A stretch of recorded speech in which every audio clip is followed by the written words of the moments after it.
Et les paroles, ça vient un truc du genre il y a là-bas de pas des ministères, une maison close avec plein de filles légères, un truc comme ça, quoi. Et la servante est moche, c'est terrible, elle fait peur, c'est la Madelon, Madelon, enfin voilà.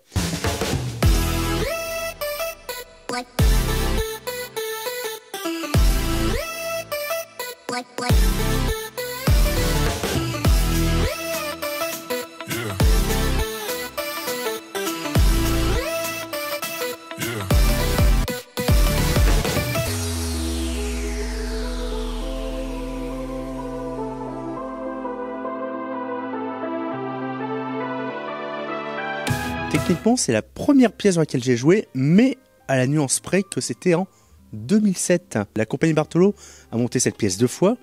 Une première fois, donc mise en scène par Serge Buzine, le fondateur, directeur artistique, président de l'époque. Et donc là, c'était avec les ados. Et quelques années après, c'est Vincent qui m'a proposé de remonter cette pièce, mais avec du coup la troupe adulte. La condition pour la remonter, c'est je m'étais imposé qu'en la lisant, il fallait que je voie des choses différentes que ce qu'on avait fait à l'époque. Et en fait, quand en la lisant, je me disais, mais là c'est con d'avoir fait comme ça, pourquoi elle change pas de costume, pourquoi on avait fait ça, pourquoi. Je me suis dit, c'est bon, ça va, il y a matière à refaire. Et donc voilà. Mais effectivement, les Têtes à claque, c'est la première pièce dans laquelle j'ai joué. Et c'est une des plus récentes du coup que j'ai mise en scène. Le personnage qui m'a le plus marqué dans les pièces que j'ai vues, je pense que c'est le personnage que jouait Gaëlle dans Les Têtes à claque, qui était Anne de la Tournelle, donc cette dame qui se retrouve à gérer un claque alors qu'elle pense arriver dans un orphelinat pour jeunes filles. Ouais, je pense que c'est un personnage un peu attachant. J'ai bien aimé cette pièce parce que j'étais attachée à mon personnage en fait. J'aimais bien Madelon. J'aimais bien son côté un peu bourru, un peu voilà, elle dit ce qu'elle pense et puis elle a pas de filtre en fait. Et j'aime bien. Madelon, elle était extraordinaire. J'ai quand même réussi à jouer avec des collants qui faisaient croire que j'étais pas épilée, alors que pourtant si. J'avais un poireau, j'étais moche, j'ai échappé au cache sur les yeux parce que j'arrivais pas à le supporter. Mais sinon, j'étais censée être borgne pour la pièce. Ça aurait été encore plus drôle, je pense, visuellement. C'est un rôle qui m'a demandé de faire des choses que j'avais pas l'habitude de faire. Bon, déjà, il y avait un accent que je connaissais pas, que j'ai dû travailler. Mais c'est aussi un rôle qui a demandé... J'aurais le rôle d'une prostituée, donc forcément, je pouvais pas le jouer en jean basket avec col roulé. C'est un rôle qui a demandé en fait énormément de travail pour arriver à me sentir à l'aise sur scène dans les différents costumes que j'ai dû porter. Des costumes encore une fois plus courts, plus révélateurs que j'ai l'habitude de porter forcément. Effectivement, la nuisette peignoir, ça a beaucoup marqué. C'est un rôle qui m'a marqué parce que c'est un rôle qu'on a travaillé longtemps. Et c'est un rôle qui reste doux amer parce que j'aime beaucoup le rôle de Gertrude, mais j'ai pas l'impression d'avoir réussi déjà à aller jusqu'au bout et à le faire jusqu'au bout de ce que je pouvais faire. J'ai pas l'impression d'avoir terminé ce que j'avais à faire avec Gertrude en fait. J'ai un peu l'impression d'avoir baissé les bras au bout d'un moment et c'est dommage parce que j'aurais pu faire 10 fois mieux sur ce rôle-là. Donc il m'a marqué dans le sens où c'est un rôle que je considère un peu comme étant un échec. J'ai adoré jouer cette pièce. Elle a été très compliquée à mettre en scène durant tout son processus, aussi bien au début qu'au milieu qu'à la fin.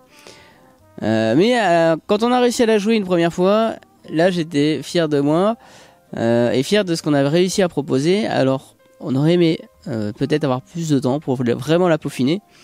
Mais en tout cas, vu toutes les difficultés qu'on a pu avoir sur la pièce, j'étais très très très content de l'avoir pu la montrer. J'ai rejoué en reprenant le même rôle qu'à l'époque, ce qui m'a simplifié l'apprentissage. Et voilà, c'était aussi drôle de refaire ce bonhomme après plus de 10 ans d'expérience finalement entre les deux. Voilà, voir un peu que je n'ai pas changé.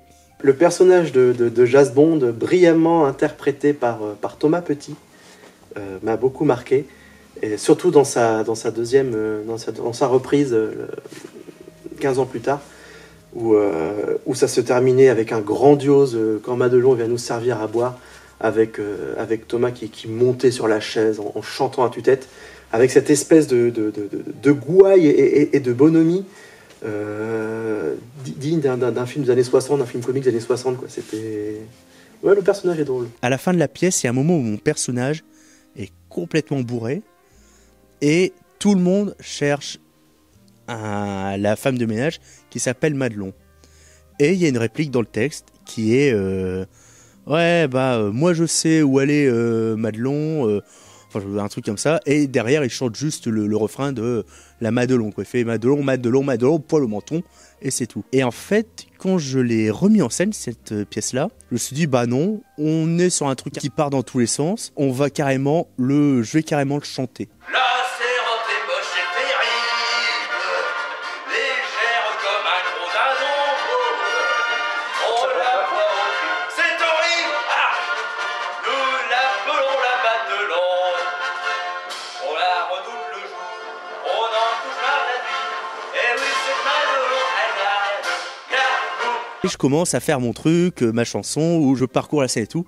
Et à un moment, pendant que je chante, enfin je chante faux, mais que je chante, je vois une chaise au milieu de la scène. Et là, je me dis, faut que je fasse un truc. Et j'attrape la chaise, je monte sur la chaise pour continuer à chanter. Et ce moment, en fait, c'est vraiment ce moment où en tant que comédien, tu te dis, bah, on l'a jamais fait, mais on va essayer, puis on va voir ce que ça donne. Et c'est vraiment un moment qui m'a marqué, quoi.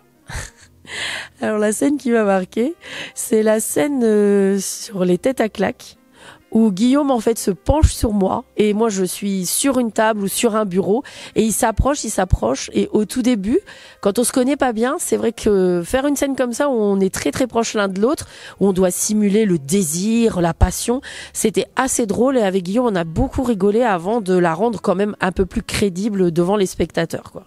Il y a un moment où on a sauté, je sais pas, peut-être une page entière. Et c'est vraiment à la toute fin où on est censé faire les explications et tout.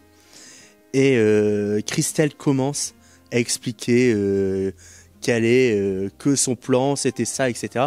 Mais on n'a pas encore joué le moment où on découvre sa véritable identité. Là, intérieurement, je dis, bah, on a sauté ce truc-là qui est important, faut faire quelque chose. Et là, je la regarde, toujours le personnage qui est censé être bourré, et je fais...